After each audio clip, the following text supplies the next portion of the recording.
Magandang araw mga kaibigan.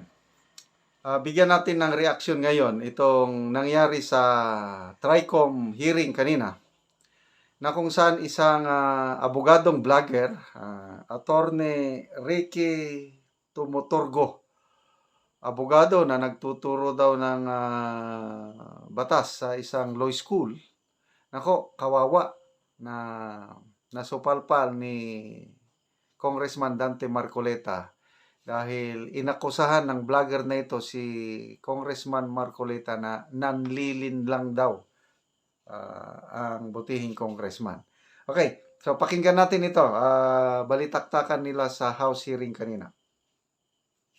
At sinasabi mo ang diferensya ng private sa public figure. Pagka public figure ay hindi basta-basta. Kahit nabirahin mo, parang may lisensya ka na, parang gano'n sinasabi mo. Pero pag private, talagang kinakailangan may malis ka agad yun. Siguradong, kaya lang nung ikaw ay nag-vlog, ito yung title ng vlog mo sa akin eh. Huwag maniniwala sa pakulo at panliling lang ni Marcoleta. Ano ang panliling lang ko, attorney? Public figure ako, pero kailangan malaman ko sapagkat dito lang may malis ka na eh. Una, hindi mo ako kilala, ikaw hindi rin kita kilala. Pero dito lang sa title pa lang, huwag maniniwala sa pakulo at panlilin lang ni Marcoleta. Attorney, kahit kailan wala akong nilinlang na mamamayan ng Pilipinas. Wala kang karapatan na akusahan mo ako ng ganito. Kung ang pinag-uusapan ay gusto mo lang ma-informahan ang mga nagpa-follow sa iyo kung sino-sinong maraming nagpa-follow. Pwede mo ba sagutin ito muna? Ano yung panlilin lang na sinasabi mo rito? Marami na po kasi akong naging hindi ko ano yung particular na Ito pakikita ko sa iyo, ayan hindi ko po alam kung anong particular doon na Attorney, gumawa ka ng vlog. yes po, ako po Responsibilidad mo sa public ito, lalong-lalo na yung naniniwala sa'yo. Hindi ko maniwala kung paano mo silang napaniwala. Pero itong sinabi mong ito, may pakulo ako at panlilin lang. Ito yung sagutin mo, hindi ako naniniwalang hindi mo naalala ito. Mr. Chair? Mr. Chair? Go ahead. Actually po, doon yata yan sa rally ng Iglesia ni Cristo na naging subject din ako po ng programa ninyo sa yung dalawang pong kasama Honorable Congressman Marcoleta. Ako po yung naging subject nyo doon ni Saganang Mamamayan. Kasi ako yung nag-comment na sabi ko, dapat yung Iglesia ni Cristo kung talagang malaki yung mobilization nila, doon nila gawin sa Luneta. Huwag sa Liwasan. Yun yung kasi, pag sa Liwasan... Attorney, huwag mo nililihis ang usapan. Pinag-usapan yung panlilin lang na sinasabi mo at pakulo. Walang kinalaman yung rally ng INC dito. Doon ko po kita, Honorable Congressman... Anong panlilin lang ginawa ko doon sa rally? Hi, Musbangers! So yun, hindi makasagot-sagot ang abogadong vlogger. Bilib ako dito kay Congressman Marcoleta. Ano siya? Very cool lang. Kaya lang very focus yung pagtatanong niya sa abogadong vlogger. In the end, pinatawad na rin niya itong vlogger at hindi niya nakakasuhan. Tuloy natin. Yung po yatang speech nyo doon Hindi pa yata, kailangan siguruhin mo. Nagsalita ko doon, anong parte ng speech ko ang nilinlang ko ang mamamayang Pilipino? Honorable Congressman Marco, yung reaction ko po yata yung speech nyo po doon sa Ano nga, kung alam mo yung speech ko, ano yung panlilinlang doon?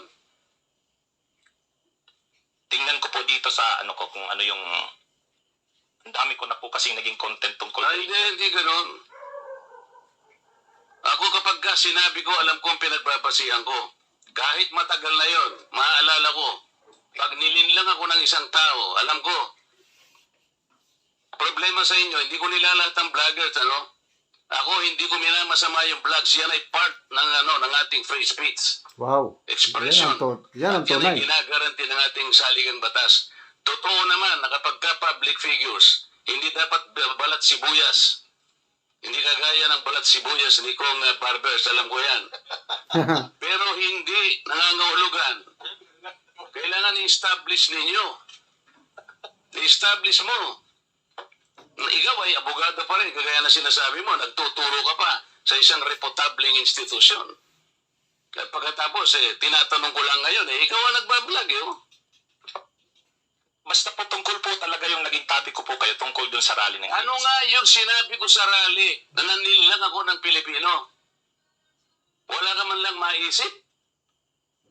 Ito yung uri mo na hindi kailangan talagang nagbablog Nami-mislead mo yung mga tao, nililin lang mo yung mga tao. Ang dahilan ay hindi mo man lang masabi kung ano yung aking mga panlililang na sinasabi mo rito. Pakulo at panlililang. Hindi ganyan yung mga vloggers na kilala ko. Yung mga vloggers umaatake rin sa akin, pero hindi ako balat sibuyas. Sapagkat may pasihan ang kanilang sinasabi. Yung pinag-uusapan siguro namin dito. Gusto lang niyang tingnan siguro kung ano yung mga seats ng mga aming pinag-uusapan dito. Hindi ako balat sibuyas, pero ito, wala akong makitang panlilang na ginawa ko sa ating mamamayan. Ikaw, ang lakas ng loob mo na mag-vlog. Abogado ka pa naman. O ano? Gusto, panoorin ko po mamaya itong kung ano Ay, ang hirap sa atin, Mr. Chair ano po kasi, Isip-isipin mo, bigla ka na lang gagawa ng isang vlog na ngayon ay tatanungin kita ng diretsyo. Wala ka man lang masabi, kahit isang panlilin lang. At ang inaakala mo, baka sakaling no sa rally. Ibig mo sabihin, naharap ako sa rally pagkalaki-laki para manlilang lang ako ng mamamayang Pilipino? Hindi ka rapat dapat na abogado Hindi ka dapat magturo sa Ateneo. Sinasabi ko sa iyo ngayon. Anyway, ang topic ng abogadong vlogger ay yung pagbisita ata ni Congressman Marcoleta sa Naga. Yung parang kinamayan niya si Lenny, parang gano'n. But in the end, hindi kita sasampahan ng kaso, sabi ni Congressman Marcoleta. Pinapatawad na kita. Hindi kita papatulan. Ganon. So, salamat po, Congressman Marcoleta. Tinuruan mo lang ng leksyon ang isang vlogger na abogado. Okay, mga kaibigan, salamat po sa inyong panonood palagi sa ating channel. Nagkakaroon tayo ng income dahil dito at ginagamit natin ito sa pagtulong sa tribong Talandig sa Bukidnon. Namimigay tayo ng libreng yero at pako para makapatayo sila ng sarili nilang bahay or ma-repair ang sira-sira nilang bahay. Panoorin nyo ang video na ito. Ito po ang bahay ni Nanay na ipinitayo ito at ating ito na po ang iyong bahay. Salamat kayo. Sige.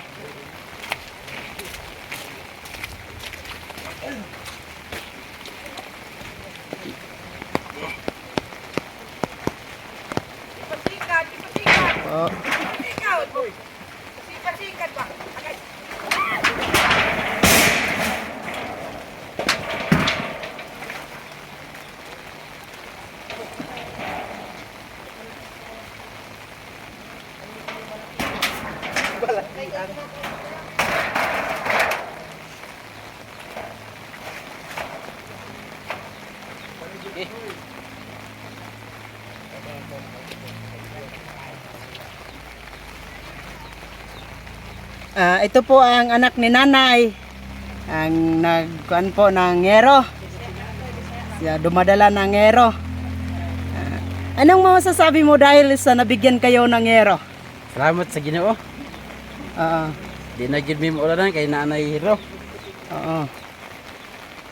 Sino nagpatayo ito ng bahay? Ikaw? Ito? Oh, Ikaw?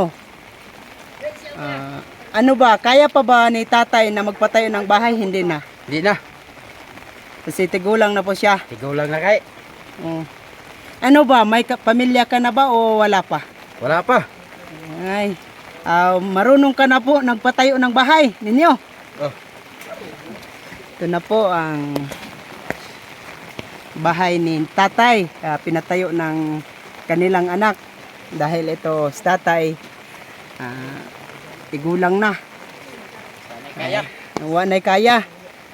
Sige, ating interviewon si Nanay. Nay, magandang hapon, Nay. Oo. Oh, nabigyan na po na kayo, Nay, ng hero. Nandito na. Dinadala ng yung anak. Oo.